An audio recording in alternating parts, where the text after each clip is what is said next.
Heartache for customers of a custom home builder abruptly closing up shop. Our First Alert 6 investigations broke the story, and we continue to find families who were affected when dream homes turned into nightmares. Tonight, First Alert 6 investigator Mike McKnight talks to a couple taking a financial hit for a second time. I'm trying to get there. They are both in their 70s, so Tom and Mary Beck had never expected life would change so much later in life as this tornado approached in April 2024. And it was coming in, and we ran into a room in the basement. I do feel lucky to be alive and have my honey with me.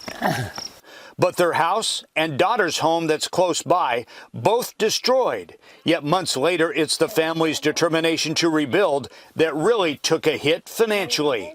For $800,000, I got a lot of weeds, got a hole in the ground, and mud.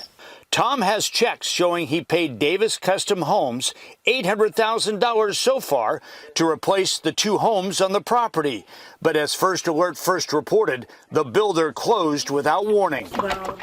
Instead of a new barnuminium that the couple say should have been built on this property at least 5 months ago, they're living in an RV like this. And for how long, they don't know. Because like that hole, that's what their bank account looks like. Please record your message. Mary called the builder's rep and got voicemail. I can't find you. And how come you haven't finished our house? Bye.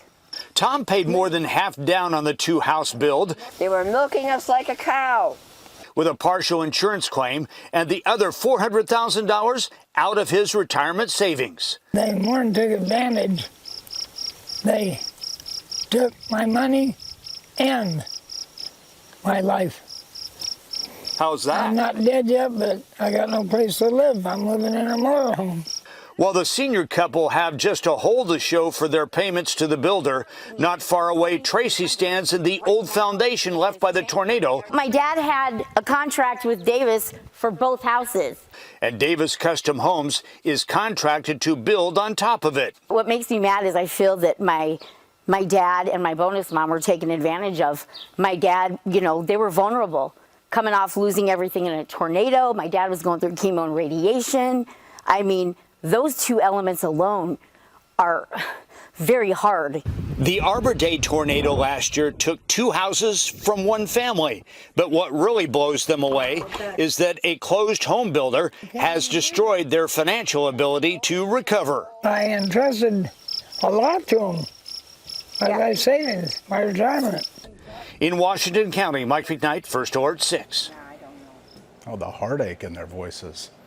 As we reported last night, more than 20 people in person shared their stories of incomplete homes and subcontractors who haven't been paid with the Iowa Attorney General's team. One of the couples I interviewed last night said he was going to meet with law enforcement today to see what, if anything, could be done on that end. We reached out to Davis Custom Homes in a variety of ways for response, calls, emails. We haven't heard back. I checked Davis Custom Homes website just a few minutes ago. It comes up, site not found.